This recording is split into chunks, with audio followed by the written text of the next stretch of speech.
It's going to die. It's all right. No, what do you mean it's all right? And we are live, ladies and gentlemen. Hello there. Yay. My name is Costa, and this is the Rule 62 show. I have Darin right beside me. You can talk. The camera's on. And what are you doing? I'm waiting for our guests to introduce themselves.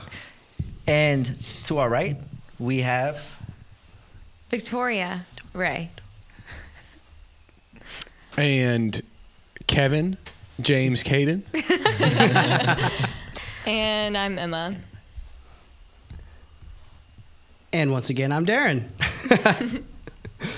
Costa, what are you doing? I'm sorry. I'm sharing. I'm don't know how to sharing do it. the Facebook Live, man. It's all right. This is starting off a little bit weird. It's okay. No, guys. we're going to share it so y'all can jump on here and ask us questions and embarrass us live on the feed. That's what he's doing. Yeah, pretty much. It's a great Why can't I find this? What is going on here? I don't know how to do. Sorry. Are you on Facebook? Is this Facebook? I think it's right so. here. Hold on. Sorry, guys. I don't know. Sorry. Hold on. I don't know how to use Hold Facebook. on. This is a anymore. great show so far. We've Hold talked on. about so many engaging things. There you go. All right. Sorry. All right.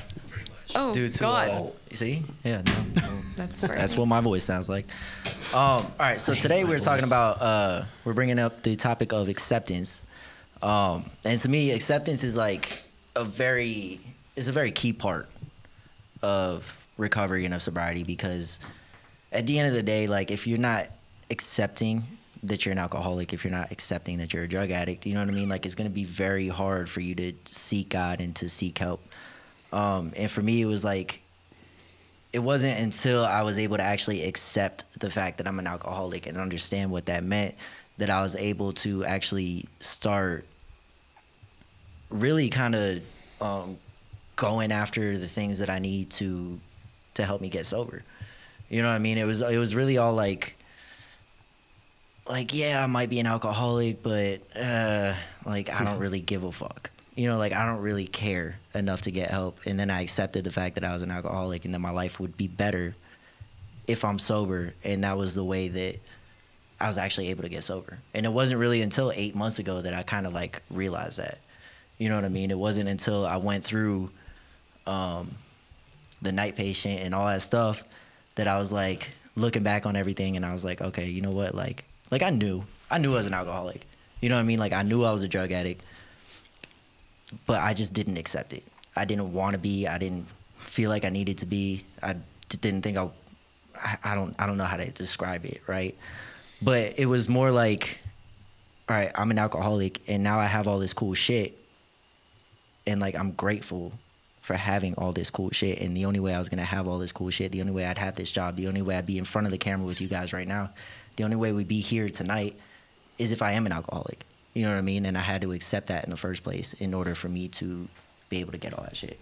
So I don't know. I mean, that's just a little bit of what I was thinking about. I'm gonna go ahead and pass it along to good old Victoria over here so she can kind of chime in and give her thoughts. Okay. So whenever I hear the word acceptance, my mind will immediately go to page, I think it's 417 in the big book, where it says, acceptance is the answer to all my problems today. And because so when you were talking, I was thinking about when I was 19 and I was first trying to get sober. And I went to Disney World with my family like 3 months after getting out of treatment. And I was so nervous to like see my family. Went to Disney World. You're cured. You're fine. We're going to go to Disney World. And my dad like bought a big giant case of beer and like put it in the fridge as a test for me or something. If they only knew. But I remember being so incredibly nervous, right? And 3 hours before I got on the plane, I decided to get my first tattoo. Nice. My very first tattoo. Conservative Catholic family. I'm going to do it right when I get out of rehab, and I haven't seen them in 3 months. So I did that. And naturally, being kind of just the way that I'm wired, I didn't just get one. I got one, and I was like, I really like that. So I got two. in that sitting. And Very went, alcohol. I know, just really super smart moves for me. But I just was so uncomfortable and so nervous. And I went there, and, you know, the beer's in the fridge. I'm seeing my family, and the last time I saw them, I was just really messed up and at one of my lowest points that I'd ever been in my life. And I would read that page every single morning when I would wake up, because I had all of these situations I just never expected myself to be in, like being sober here, now like having tattoos on my body and being like super uncomfortable. And it would just get me through all these difficult moments in my day. And I would be there, like babies would be screaming. I think that we were like changing my brother's diaper in the middle of the Finding Nemo show at Disney World. And I was like, just like, I'm going to die. Like, how am I not going to get high? Like, I hate my life, which really wasn't that bad of a life, right? It was like, We're at Disneyland. I know. But If you're at Disneyland, your life is pretty good. Right, but like when I didn't feel that way, I felt just so uncomfortable, and I couldn't accept the place that I was in. And I remember doing that and being like, acceptance is the answer to all my problems today. So no matter what I walk through, whether I'm in the happiest place on earth or in situations that are incredibly challenging, or if both are coexisting at the same time, which is what was happening there, I was going to be okay. And I stayed sober for that trip. I stayed sober for another few months. But it really was a huge part of my journey. And I still go back to that today, even though the situation's like a little differently. I'm not struggling to stay sober in the middle of Disney World changing diapers. But I'm sure if that situation presented itself that I could, that I'd be okay. Yeah, there you go. What do you have to say about acceptance, Kevin Caden? James Caden? Kevin James Caden. I go by a bunch of different nicknames, but we're going to start with just, my first name. And, Kevin. Yes. And, as the show continues, we may dive into what some of the other nicknames have been over the years. But there you go. But that's also a spin on acceptance for myself. And so going off of what y'all were talking about, the thing for me in accepting what is going on a day-to-day basis, the shit that I know I get stuck with, I guess, and I'll pin myself as a pretty easygoing guy all around, but really, what Costa, you were talking about at the beginning with accepting the fact that, okay, I need to just change my life and do things like sober now. I mean, I didn't want to for the longest time, but once I really did accept that I needed to do shit, everything worked out. Yeah. And so I don't know what you're laughing at right now, but it's I'm laughing at Rebel saying I've got plenty of nicknames for old fat Cam. That's what I'm laughing at. See, we're getting the questions coming in hot right now, which is good. So, and you can see why I was a little weary to invite other people into asking the certain questions. But to keep it serious right now for fucking acceptance, the thing that I know. Once I really did decide, okay, I'm going to just do this sober shit for real, like everything else became pretty easy. And I know that all from when I first got sober when I was 20 up until my life currently today, when I can just accept whatever the situation is and know that like I'm not in charge, know that I can just do my part. That's more what I got stuck on, was just going, okay, what's like my 1% of things I can do? And if I can like follow through with what I'm doing and it goes my way, awesome. If it doesn't, well, fuck it. It's not supposed to be that way. And there's so many different examples that I've had happen where that has been such like a key or such a staple in my day-to-day life, whether it is like dishes in the fucking sink or like or I'm going through some big change in my life and I need like help from somebody else, or I'm struggling with A, B, or C financially. I mean, all of those different issues come down to having that key part, which is just accepting, like, this is where it is right now, and knowing that I have a choice to go, all right, am I going to do something different about it or not? So that's what I was thinking about to start us off, but I'm going to kick it over to Emma over here. Okay. Emma. I was just kind of thinking about, like, kind of what you said, Costa. In the beginning, I just wanted to be normal. Like, I had such a hard time accepting that this was what my life was going to look like. And I really had no idea what it was going to look like besides seeing, what other people had and, seeing examples of people that had a little bit of time sober. But, I just really I was so scared of, like, leaving my old life behind, even though I wanted so badly to do that. It's just hard, I think, being so young and, getting sober as a teenager. You haven't even reached 21 where you're supposed to, the normal thing that most people think of is you're supposed to be going out and partying and doing all these things, and just accepting that your life is going to look a little different. I think that's what I kind of struggled with the most. And then just through, like, other people, accepting me for who I am and just allowing myself to be me, and letting people understand who I really am. They kind of showed me that, this is the lifestyle that, like, I want to live. And, I turned 21 in 2 months, and, like, Yeah. I There you go. hell You yeah. can actually buy tobacco now. But it's like wow. You're really partying. Yeah, right. I know. I went into a hookah bar with friends the other day, and they're like, "You have to be 21," and I was bummed. I'm like, damn, I'm just trying to drink some coffee and, like, smoke some hookah. But yeah. So it's like I just have to accept that.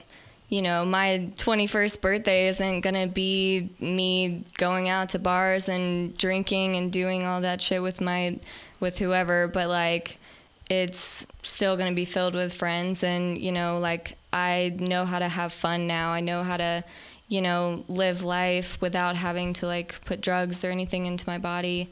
But yeah, I think that, and just, like, giving that to other people, having young people and stuff around, it's like I just want to, like, give my experience to them and show them that, this way of life is better than how we've been living, and that they can accept that, that's how their life is going to look too, and that they can have a better life being sober. So, yeah, that's what I was thinking about. So I'll pass it on to you, Darin. Rock and roll. Right on. For me with acceptance, it was also like what Costa and all you guys said, it was key, because I didn't even know I had a problem for a long time. I didn't really wrestle with the question, though. I was just in complete self-destruct mode. That's why when you were like, at 21, you're supposed to drink and get fucked up and do all this stuff. Dude, it was downhill from, like, 20 for me. I mean, before I hit 21, I was on my way out the door. But, so it was easy to accept. For me, it was easy to accept that I had a problem, like, once I got into the hospital beds and shit.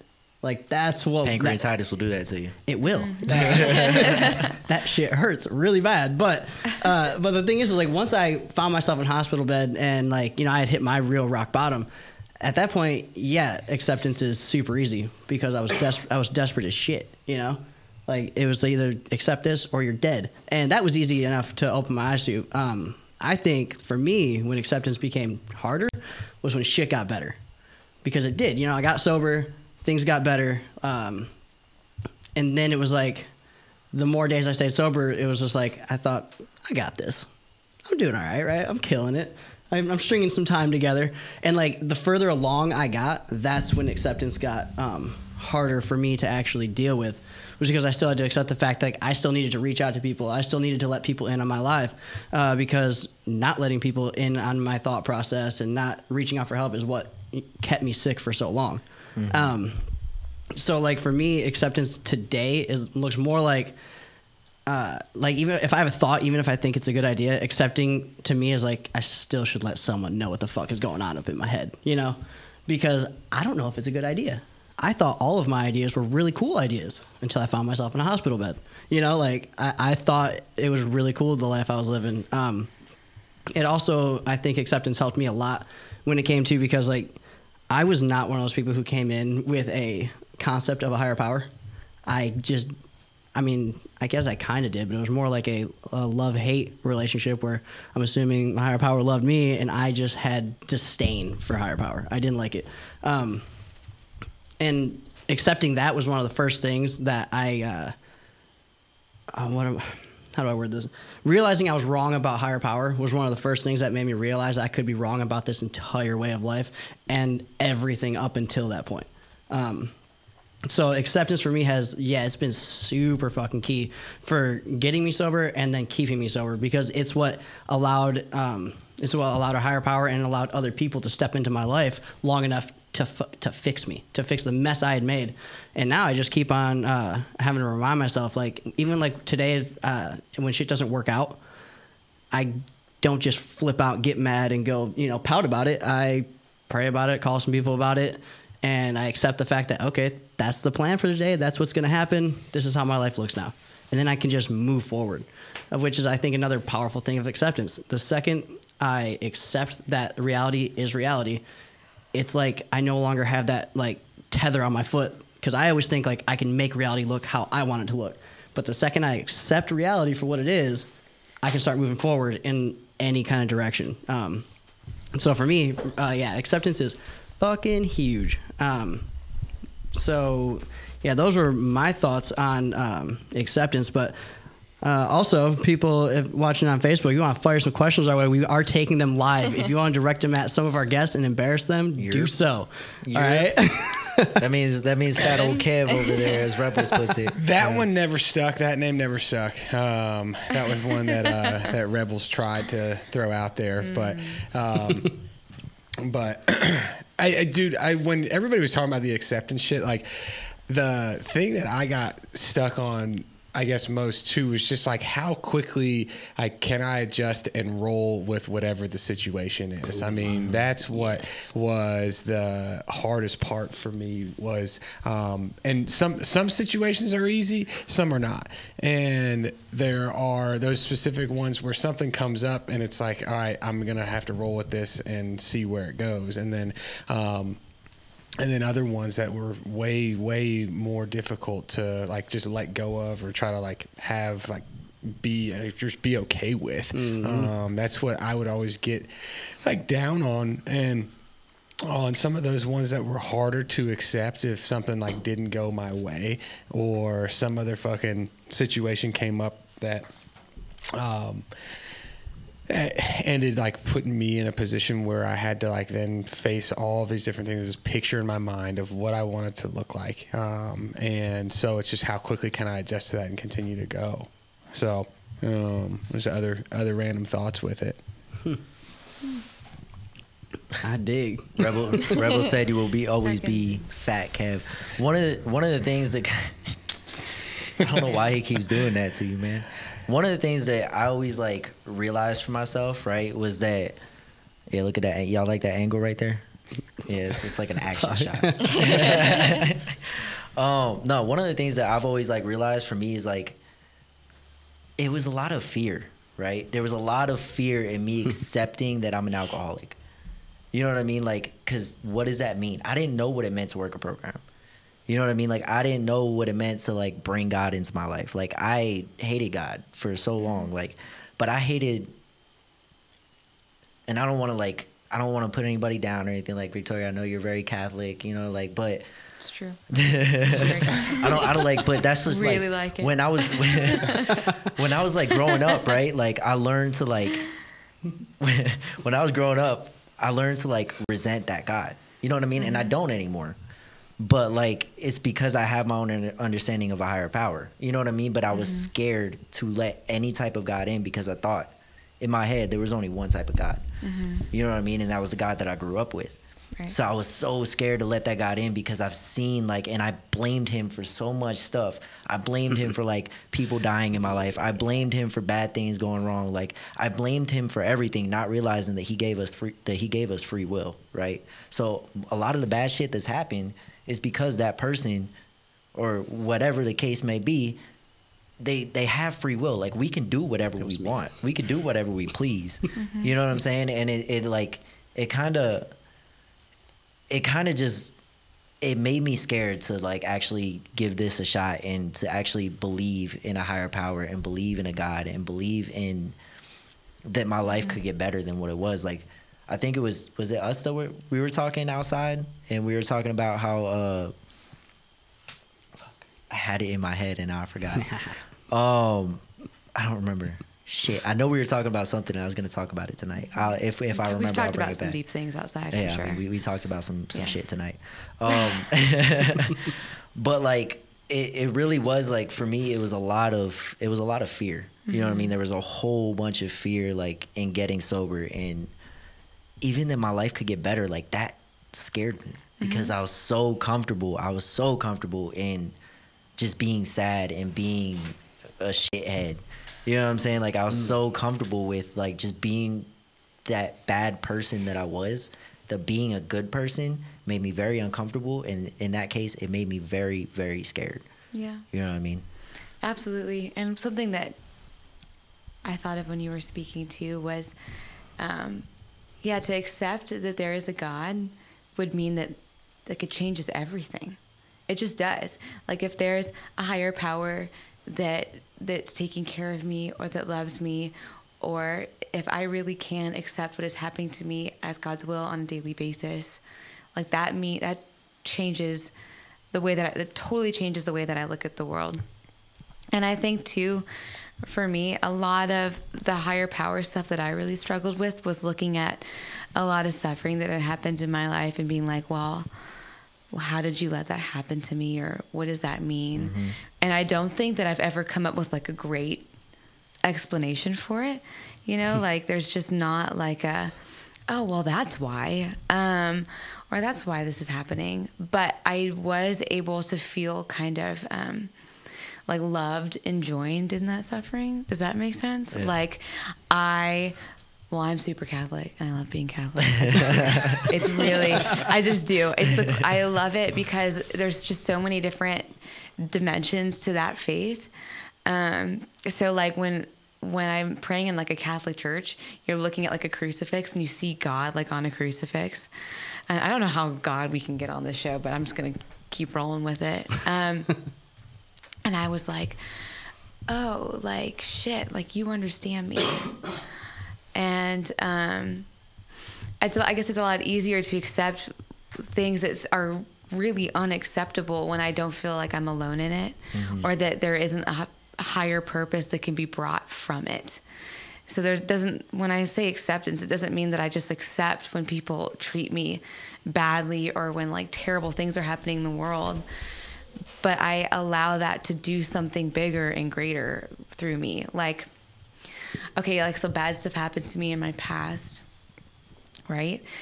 Then because of this like relationship that I have now, I can use it to talk to somebody else that's had the same thing happen to them. You got that experience now. Yeah. Well, now it's like opened my heart to let me love other people better. So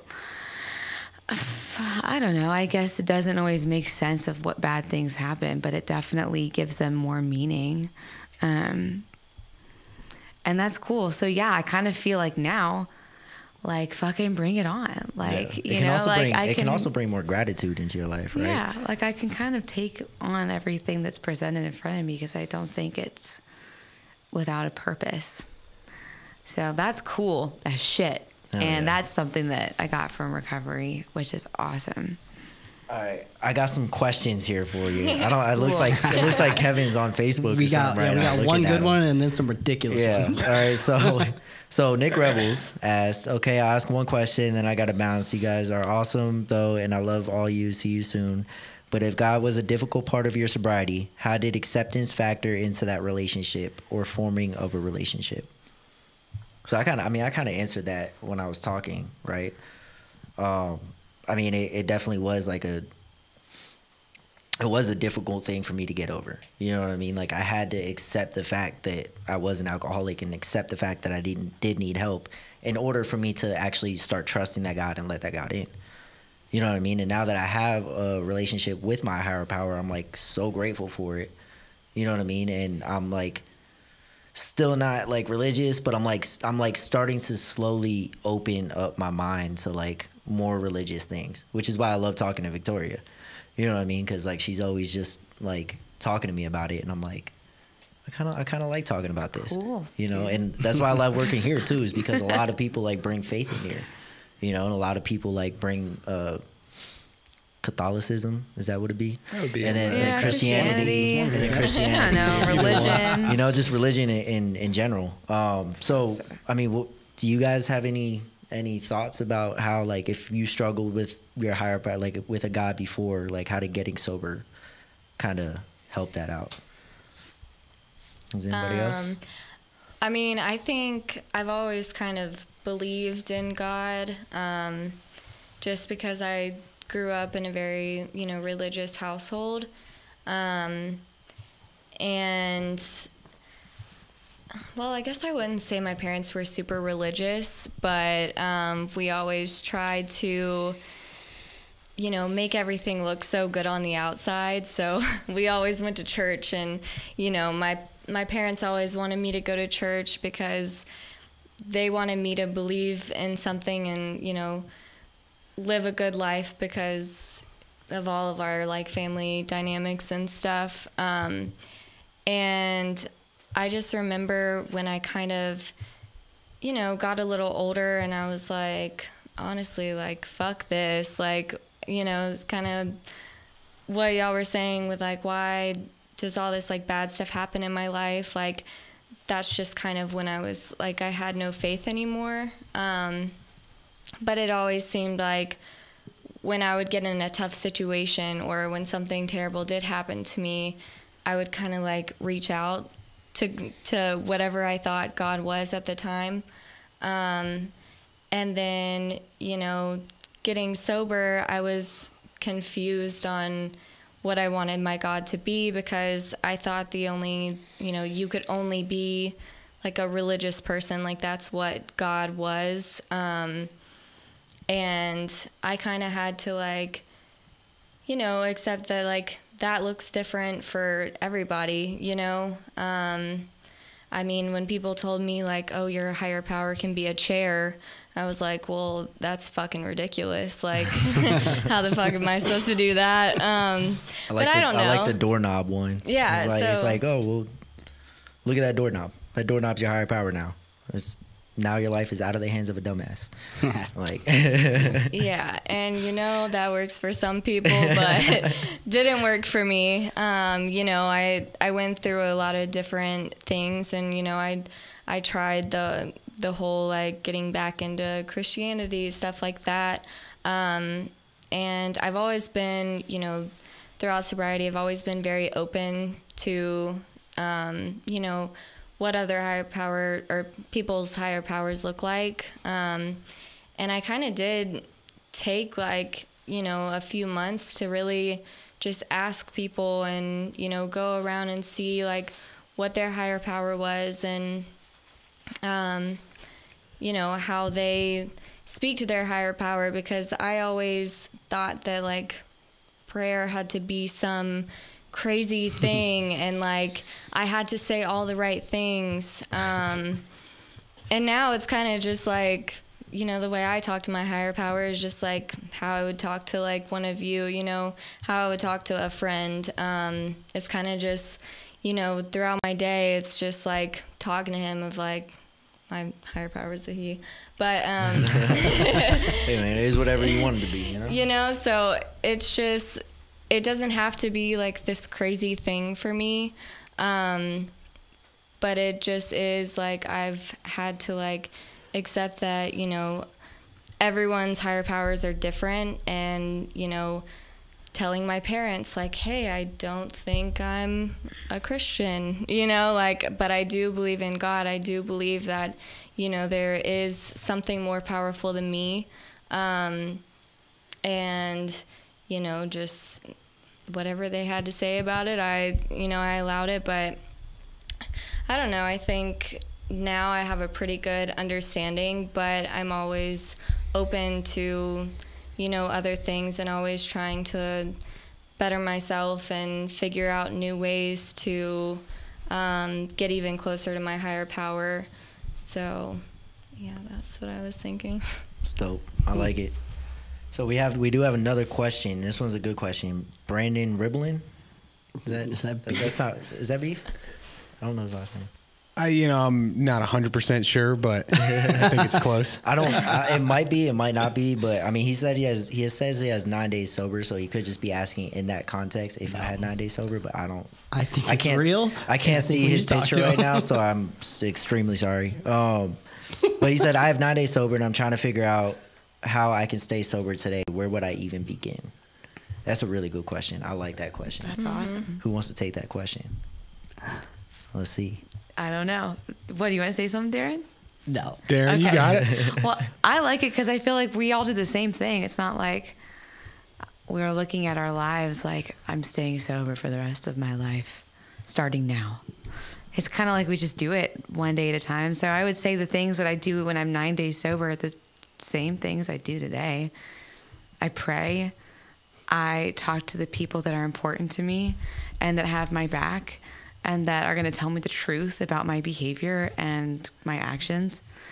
When I'm in a tight spot, I let other people love me.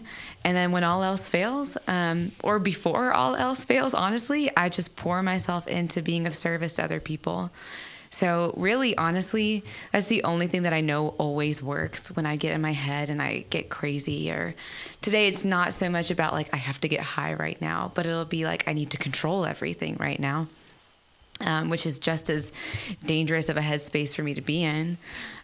So yeah, prayer, being with people, reaching out to people, asking for help, and being of service, whatever that looks like, whether that's doing the dishes with a lot of love because I know that's what needs to be done, or talking to somebody. No dishes for you, Darin. Darin doesn't do the dishes. I do dishes. I rarely do the dishes. I just did the dishes like yesterday. All right, so no. Yeah. But it was kind of whatever it looks like. Today I have a really cool position where like I get to, like, I'm in that position where I can love people all the time, which is like super sweet. And I set up my life that way because it's the only thing that I know always works. So yeah, I mean, we're doing the same shit that we did 9 days sober, 3 years, 4 years sober, 10 years sober. Yeah. Kevin's old. He's got 10 years. Say that now. We're not that much older than you guys. We're like we're almost the same age. That's so weird. Come on now. Yeah, to this guy Brandon, I don't know his current situation, but I know at 9 days sober, there's obviously tons of questions I would have for this guy. And I know being 9 days sober was not the easiest place for me. I was in a wilderness treatment program, and I was sitting Shout out to that place. in a cabin in Utah. I was slowly detoxing and was hanging out there. I was going through a lot of different questions. I don't know if this guy, potentially if he's on Facebook Live, he's probably just at home or is hanging around where he's only got 9 days sober. And the start of all of that, where would he begin, is finding somewhere to go to some meetings. And basically, he's got to put himself out there. He's got to put himself out there enough to like really meet other people that are also sober. And he has to start by building an actual network and a foundation. Going to meetings is a place to do it. You know, when I was going through the treatment center where I was, that's what I was doing. I was building these relationships. I was building connections with people. Even at the wilderness program, where I knew I wasn't going to like be with those guys throughout my entire entire sobriety. I didn't know, they were just these temporary people that I was there with, but I was able to connect with them and actually have this bottom line of, okay, hey, we're both sober and we're both trying to do our part. And if this guy, Brandon, can really make it a point to find some of those people that are on his same level, maybe even for a little further ahead, I would recommend, because you don't want to find the other guy with 9 days sober. You don't know what kind of shit you're going to get into at that point. And so if you can find those people who have that little bit more time sober than he does and just basically stay glued to the hip to those guys. Yeah. So that's a starting place, though. I wanna jump in real quick and say, like, first of all, like, you don't have to be willing. I mean, you have to be willing, right? Like, you don't have to want. I was like, You don't have to want. I was excited to You see have where to he be was gonna go willing. with that. You have to be willing, all right? You have to be willing. You don't have to want it, though, right? But you have to be willing to do whatever it takes, right? Because, like, that's kind of like where I was at, like right now I have 8 months sober. I'm coming up on 8 months sober, right? And it's not a lot, but I had double this. That's a lot. Yeah, that's not. It's a lot for That's that guy all who I has was 9 days. to me it's like I had more time and then I messed up. But anyway, like, whatever. You know what I'm saying? That's my own defects coming out right now. On the show. Pride. Yeah. We're all addicts here, all right? So, that's just how it goes. Darin's not a fan. No, but for real, like you have to. My mom says step by step. That is right. Step by step, day by day. But you just have to be willing. You know what I mean? Like, when I was 9 days sober, like close to 8 months ago or whatever, like, I didn't want it. Like, I had just sure, like, it sucked. You know what I mean? Like, going back out, it sucked, but, like, that's where I'm comfortable. You know what I mean? Like, being in places, like I was saying before, like, being in places where, like, my mind's not in the right space or, like, whatever, like, that's like where I'm comfortable at. You know what I mean? So for me to, like, get sober again is very still, like, it's uncomfortable. You know what I mean? So I didn't really want to walk through all that shit, but I was willing to do it. You know what I mean? And that's part of the reason why I'm here 8 months later talking to you guys right now with a new job, like, loving my life, happy, a bunch of friends, like, really, like, just doing what I love to do for a living. You know what I mean? Being able to help. I always joke about this, and I don't know if I brought it up last week, but it's something that I talk about a lot, right? Like, right now, I'm living out my childhood dream, right? Because when I was a kid, we would go to Miami Heat games, right? I lived in South Florida. We would go to Miami Heat games, and I would ask my parents. I would, like, see, like, homeless people on the streets, right? And I would ask my parents, like, what's going on? Like, why are they on the streets? Like, why are they homeless? You know what I mean? Like, they couldn't really answer me. But, like, a lot of homeless people are addicts. They do have a substance abuse problem. They have an addiction problem. I have a lot of friends that are now sober that were homeless. You know what I mean? And now I joke around about it, but it's actually very real. Like, I get to live out my childhood dream because I get to help people every single day. You know what I mean? And it's only because I was willing to do what it takes to get sober and to get to this point. You know what I mean? I thought you didn't have to be willing. Yeah. Okay, but how about the willingness to be willing? Even though the desire isn't there, maybe I don't want to be sober right now, but I want to be sober. That's enough. Yeah. If you want to want it. I gotta want to do the dishes. You gotta want to want it. That's where it starts. And you pray for the willingness. I feel like my face is very red right now. It also might be the light though. The Sith lighting. That's on it. Yeah. We look like Sith lords right now. Yes, it's true. Yeah, we're about it. Does anybody else wanna chime into that? I got something for Mr. Words of wisdom. Brandon, who is only 9 days sober. We'll talk about that later. By the way, that's our friend Beef, and he has more time sober than that. And I want just anybody like watching this like on the app later on. I want you to know, like, we're not just like, like, this is our friend, and we know he has way more time sober than that.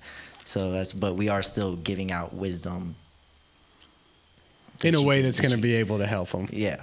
If he did have 9 days. If he did have 9 days. If he had 9 days sober for real. Yeah. So I just want you guys to know, like, we're not like, laughing at his situation or anything. We're laughing because it's our friend that we know. I just want to put a little disclaimer out there. So Disclaimer: we're not assholes. Yeah. We know him, so we're allowed to that be is now assholes. disclaimed. Well, go ahead. To Brandon, who has 9 days sober. Yes, to Brandon, who has 9 days sober. Yeah, no, I was going to say, dude, run to a trusted person that won't judge you for going to them and being like, I need fucking help. And like what Kev said, like stay glued to those people. Because that's what I had to do. Because I went to an inpatient program when I first got sober. So I did the whole detox situation. And then I was just like locked up for like 6 weeks at I say locked up like it was awesome. He actually did kind of lock himself up. I did, but it was great. But what I did was I went and found people who would basically hold my hand through those first through the first month at least, because dude, I was like a newborn baby giraffe learning how to walk. I didn't know what the hell I was doing when I first got sober. I was just like, what even is life, dude? Like, how do I be a person? Like, I needed people to help me with the simplest of shit. Because, like, I mean, I would start my day inebriated. There was no sober time for me at the end there, you know? There wasn't a moment where I was like, all right, day's going good. Think I'm going to get high. It was like my eyes opened or I stirred and I was just like, all right, I'm getting fucked up. And that was my life. So, like, when I got sober, like, I opened my eyes. I'm like, oh, fuck, what do I do? Like, I didn't know what to do with any of this. So I just ran to people and I would like let them in to my life. I was like, dude, I don't know what I'm doing. I'm scared to death. I've never been sober for longer than like, I don't know, 28 days one time after I had pancreatitis the first time. I stayed sober for that long. But like that's the longest amount of sober time I had since I was like a child. And so I didn't know what the hell I was doing. So yeah, if you're early on in recovery, dude, like what Kev said, get yourself to a meeting or go find someone who's not going to judge you for going to them and being like, dude, something's wrong with me. I need some help. Can you help me? Because even then, I know even if I'm not willing to like reach out for help for myself, if one of my friends comes to me or like a loved one comes to me and says, hey, I need help, I'm more willing to go reach out for them. So I think putting yourself out there to someone you really, really trust could also open up the doors to where you could find the help that you need. Because I'm more willing to help the person next to me than I am like my own self. That's still something I work on today. He's willing but to help not you, me. Costa. That was a hypothetical. Whoever's next to you know. Fuck you, Costa. I'm just saying, yeah, go find someone who you think like, I think if I tell this person that I'm struggling, that they're not going to make me feel like a piece of shit. And they might actually help me, you know? So just, yeah. But, yeah, maybe if it's like your best friend, he'll tell you, he'll be an asshole. But, so yeah, if I were anyone newly sober and like, what do I do today? Find people that you're comfortable with enough to say that you need help, because that's what ultimately got me sober. And also finding some fucking treatment helped me, dude. I don't know if I could have done this just like by myself, going into the rooms and being like, I don't know what I'm doing. Like I needed to be like Locked straight up. away. Yes, I needed hold my hand, walk with me, because I don't know what I'm doing. So yeah, just be honest with yourself and be honest with the people around you. That would be my advice to the 9-day sober Brandon. Another thing that I noticed that we didn't say is get a fucking sponsor. I That don't think helps. you said that. That definitely helps, getting a fucking sponsor. All right, so we got about 17, 16 minutes left. Nick said, how can I claim my Vegas slot reward points?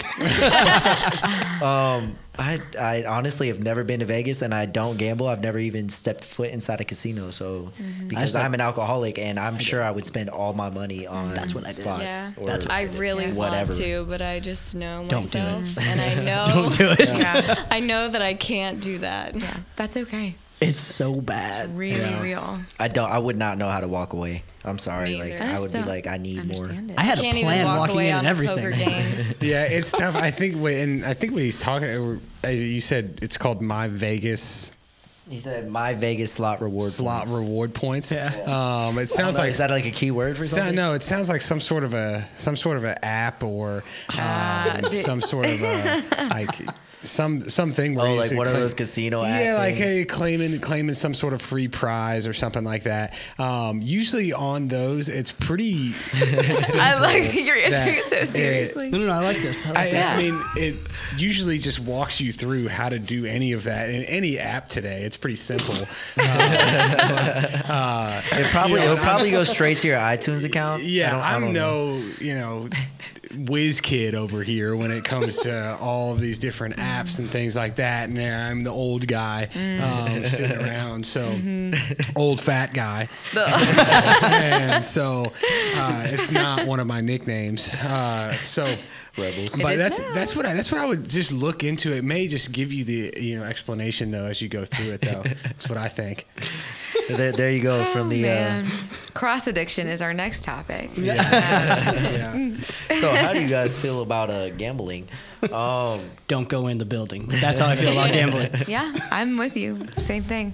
I've seen it destroy lives. It destroyed a family member's life of mine, and it really does. It's the real deal. And it takes your money away just like drugs and alcohol. It's probably one of the only addictions I haven't really dabbled in that much. I would not suggest. I'm probably not going to start. I just know myself, and I've never been much of a gambler, but I know if I got into it, I'd have no more money. Do you guys know what a brownout is? Yes. It sounds really terrible. Yeah. It sounds really gross. Darren? Wait, I might not know what you're talking about. Okay, so You might be start, an old and person if I know, term. I'll take the reins. a brownout, I believe, and I'm pretty sure it's called that, but a brownout is similar to a blackout. Oh, yep. Where we're drinking, right? Or using other substances, maybe Xanax, right? You mix them up, you're 100% going to black out if you drink and take Xanax.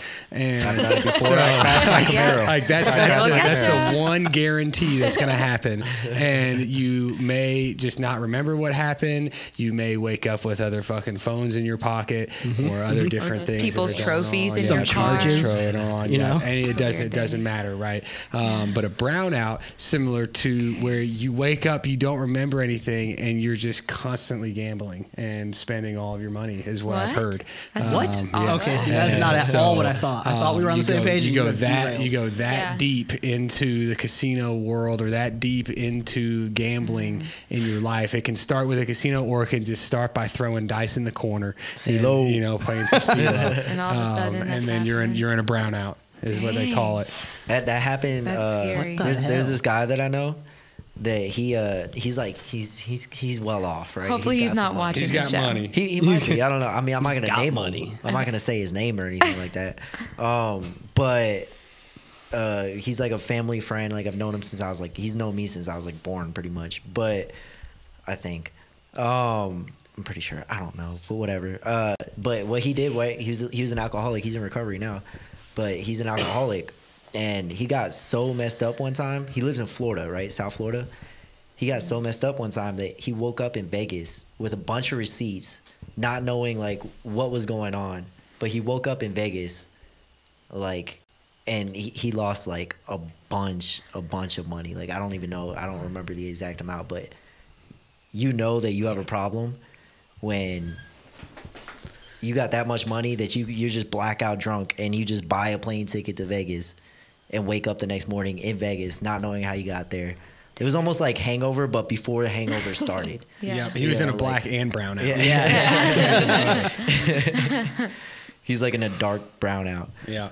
One more question, and then we're going to get into the last topic. We got about 10 minutes. So how about teens out there seeking sobriety or help? When you guys were a teen, did you seek out for help to school, counselors, pastors, teachers, etc.? What was the result? Did it help? I can't really speak to this. I got sober at 26. I tried to. I was 16 when everything first came up for me, and I was more kind of. It was my parents primarily, but how it all got kicked off was the state of Georgia and Cobb County in particular. That's right, Cobb County. And South Cobb. Yeah, shout out Alec wherever you are. And so it was a mixture of my parents and also Cobb County that pushed me into recovery. It wasn't necessarily me that was reaching out. There are so many different avenues. I mean, all of the different examples that it gave, I mean, for some teenager that's struggling, there are so many different outs now, and there are so many different ways to find that. It's just being consistent with finding the right person. My parents were the people who kind of dragged me around, though, to different places until I found the place that I needed. And at 16, though, I was kind of unsure if I wanted it or not. And so, but that would be where I would start. It was just, you can kind of go, any number of those different ones would work. Yeah, when I was 16 was actually when I went to my first treatment center. And when I was like 14 or 15, my brother went off. He got like kidnapped though. Like he got I forgot what they call it. It's not 1013, but like two big ass dudes like woke him up out of his sleep and was like, "You're coming with us." It's called gooned. Gooned. That's the word. That's the term. That's the term I'm looking for right there. Yeah, he got gooned, right? And he went to Wilderness also. And then he got shipped off to somewhere in Utah. And I saw him, right? And I saw and I was sad at this point. Like I had already started getting sad. Like I was already sad at 16 years old off of doing drugs for so long. You know what I mean? Like I started when I was like 13 or something like that. It didn't take that long for me to like stop enjoying it, you know? But it was like really, all right. So he wrote me this letter, and in the letter, like the very first line, and I still remember this, the very first line it said was, "As I'm writing this, I'm bawling my eyes out." And before this, me and my brother never really got along, like at all. But like I guess he was like kind of making amends, and it was through a letter. And he was like, as I'm writing this, I'm bawling my eyes out. And instantly, I wanted what he had, right? I was like, I want to be able to like say these things to people. I want to be like that vulnerable with people, even if it's through a letter. You know what I mean? Like whatever it was. So I was like, I told my parents, like, and at this point I was taking painkillers, smoking weed, and drinking. Hadn't quite got to the coke yet. Hadn't quite got to the coke yet. That came later on. But so I told my parents, I was like, look, I think I need help. Like I can't stop. I don't know what it is. So they sent me off, and for me it was a matter of me seeking the help to actually like try. And that's how it's been. I've been to 4 treatment centers, and that's how it's been every single time, is I've been the one to seek help. Mm-hmm. But I was still never really like, every time it still came back to God for me. Every single time I saw God in those steps, I was like, I'm done. Like I don't care anymore. Like I'm not gonna do it. It still came back to God for me. So it's just, for me, if there's teens out there that have a resentment towards God, that have something like that towards God, like don't let that word discourage you. Mm-hmm. Like find ways around it. You know what I mean? Talk to people, find ways around it. Because that was the main thing that discouraged me. I was like, I really want to do this, but you said, God, I'm out. Like, I'm done.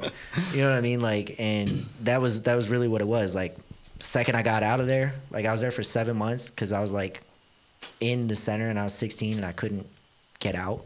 You know what I mean? Because I was 16. My parents had to let me out. I actually tried to break my leg to get out of there one time. Yeah. It's on me and my mom's podcast if you want to go check it out on the Most High Media app. Plug. But yeah, saw that plug right there. No shame. No, I forgot to plug it last time, so I had to plug it this time. There you go. But yeah, that's what I would say is just don't get discouraged. Can I add something super quick? Just like a super. Please. So, okay, I think for me, part of the reason I didn't want to kind of embrace that when I was younger is because I thought that my life was going to be over. I was like, well, you get sober, like, now I'm no fun, and that's going to suck. And that is the opposite of my experience. I get really, really frustrated when recovery is talked about a death, like it's a death sentence for young people. Like, oh, they're sober now. Oh my God. Like, no, dude, it's the greatest gift that anybody can receive if they're in that position where they feel like they need something to be able to be happy or have fun or feel okay. the relief that comes from the security of like not needing that stuff is awesome. And you can have, like, I can have fun wherever. I was at a party the other night and someone was like, and they don't drink. And they're like, and I was like, that sucks if that's your experience, where you feel like you have to have that to be okay and to have a good time. Nope. Like, that sucks. That means like you can't go certain places and be free and have fun and like enjoy it to the fullest Legally. And I can't. Yeah. You know, like I can go wherever and I can have fun. And so what if you're 18 or, 25 and you can't drink? It's not going to hurt you in the way that you think it is, like business, in a business setting where like you're not going to have fun with friends. That's all a lie. It's a big fat lie. There you go. So that's my piece there. Hey, I thought that was great. Real quick, we kind of want to end it on a better note. You know what I mean? So I kind of want to end it with some gratitude, right? Just kind of let us all and everybody listening, you know what I mean, kind of think about like the things that you're grateful for. Like the things that you didn't think that before you would be grateful for now. Like last week we brought up gratitude and we were talking about how I'm grateful to have my car. Like Angel actually was talking about how the girl that was on here last time, I saw an Instagram post, shout out to her. She was talking about how after the podcast she realized that she's actually grateful to have bills and to have like things in your life that you wouldn't actually think be grateful for, because like with bills that means that you have a car. Bills, that means you have a phone. Bills, that means you have a house that you're living in. Bills, that means you have water and gas and heat and whatever. Like, that's what that means. So why wouldn't you be grateful for having to pay those things? Because you have those things. You know what I mean? So it's just those little things that, like for me, I'm grateful for all those things. You know what I mean? Like, it sucks when the bills come and, like, I'm not getting paid much right now. So it's like when the bills come, like, like I'm like, oh, fuck. But I'm like, I can pay that now. You know what I mean? I live with a bunch of cool people that I love so much and that are like really cool and always there for me, and I get to talk to them about whatever, and I live with them and we all pay those bills together. You know what I mean? And I'm grateful for them. Like, I'm grateful for you guys being here. I'm grateful for being able to do this podcast. I'm grateful for the people watching and giving us those questions, and Beef, who has 9 days, Brandon, who has 9 days. I'm I really hope it's actually him, because if it's not, I would feel so. Shelby commented. Yeah. Shelby commented. Keep pushing. Yeah. Yeah, keep pushing through. So I kind of want to like kind of just go around real quick and like just kind of name some things that you're grateful for, and while we're talking, or just throughout the night, you know what I mean, to whoever's listening, like think about the things that you're grateful for and actually take action upon those things, because with gratitude comes action. So I'm gonna go ahead, and whoever wants to go first. You Me? wanna go first? I just got okay. Yes, sir. Don't call me sir. So you're right. 25 years old. Okay, so what I was thinking of so right now I have like these two moms that are like my second brain, pretty much, that are helping me just do all of this stuff that I'm doing. And I'm so grateful for them, and my own mom, who's also helping me, even though she doesn't have to, for this, just to help, help these other kids. So thank you that I have this giant caseload, because that means that, I'm being entrusted to something really special. So I think sometimes I get like ungrateful and I'm like, I'm tired. But I'm really grateful that I have that problem. It's really cool. And I'm really grateful that I don't have to do it alone. So thank you, other moms who are helping me. I love you so much. Yeah.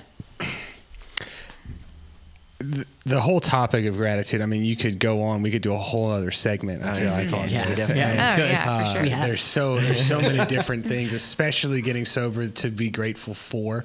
And I like what you said about just it being an action, right? Like, if I am not living out of that, then like, what the fuck am I grateful for? I think you taught me that, actually. There's a lot of things, a lot of things that I've learned over the years. But if I can go and I can think about everything that I have in my life all as a direct result from me accepting, and then also going, okay, I'm going to be sober from here on out.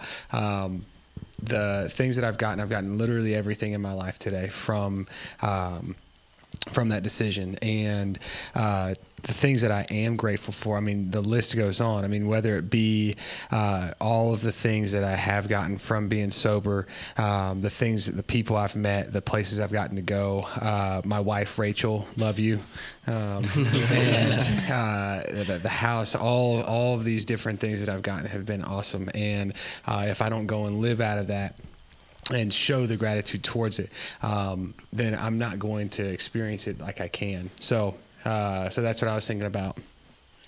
I don't know. I mean, there's obviously so much to be grateful for. I think it used to all be very materialistic things. Of course, I'm grateful for the car and the house and everything like that. But it's so much more than that now. I'm just grateful to be happy and, wake up every day, like, not wondering when I'm, gonna get drugs or, just being free, really, and just being able to live my life the way that, that I want to live it, and not being, feeling like I'm being, like, held hostage by something. And then, I don't know, just, like, my parents, I don't know, I never really showed them, like, any gratitude before. And now that, like, I feel like once you kind of move out of the house and start getting things on your own and, all this stuff, you kind of realize, like, how great your parents are. And I'm like, when I go home, my parents are always, like, cooking me meals and all this stuff. And I'm like, wow, this is amazing. Like, why didn't I appreciate these things before? And it's like, once you turn 18, your parents legally don't really have to help you out anymore. So anything that they throw my way, I am so grateful for it, because I know that they don't have to do those things. They're just doing it out of love. But yeah, I mean, the list goes on and on. But I'm just happy that I can be grateful about all these things now. So, yeah. Oh, yeah. All right. Well, we are at the end of the show, so I'm going to go ahead and keep this one real brief and real specific, because I am about to take a huge step career-wise, and none of that would be possible without the help of the Mustard Tree Foundation and the entire sober community network that I have spent the last almost 3 years building up. So I'd like to specifically say thank you, and I'm incredibly grateful to the Mustard Tree Foundation for allowing me to take the steps towards becoming a drug and alcohol abuse counselor myself. Yeah. So, way to go, Darin. Thank you. So Welcome. It's quick. Welcome to this. Yes. So it was quick and specific, but if I had to, that's just found out that today. So it's at the front of my mind. There you go. But yeah, Hell Congratulations. thank you. Congrats. Congratulations to Darin. Proud for you. So that's pretty much it. I am definitely thankful for you guys watching right now, all of you guys, for making this possible, the Most High Show for making this possible. Our app, which is the most high media right now, available everywhere where apps are available. I have it. She has it. I do. We've all got it. I've got that shit. We've all got Kev it. has it. Brandon's got that I shit. got it. Emma's got it. You know what I'm saying? We all got it right here. Boom. Hold on. Wow, look at all of these podcasts and things. There you go. That's The latest right there. will be up there shortly, I'm sure. Boom. So make sure to like the Most High Show Facebook page. Hit us up with any questions if you would like to be on Rule 62 podcast or show, whatever we decide to call it now. I think it's show. I think we're calling it a show I like now. show better. Hit us up. You can hit up the Most High Show Facebook page and talk to them, talk to Leslie or Christian, or you can hit up me and Darin personally. Yep. I'm sure anybody here will be more than helpful to answer any questions that you guys have. If you want to, just hit us up. Thank you so much for watching, and we'll see y'all next week right here at the Most High Show Facebook page live. This is the Rule 62 show. I love y'all. We did it.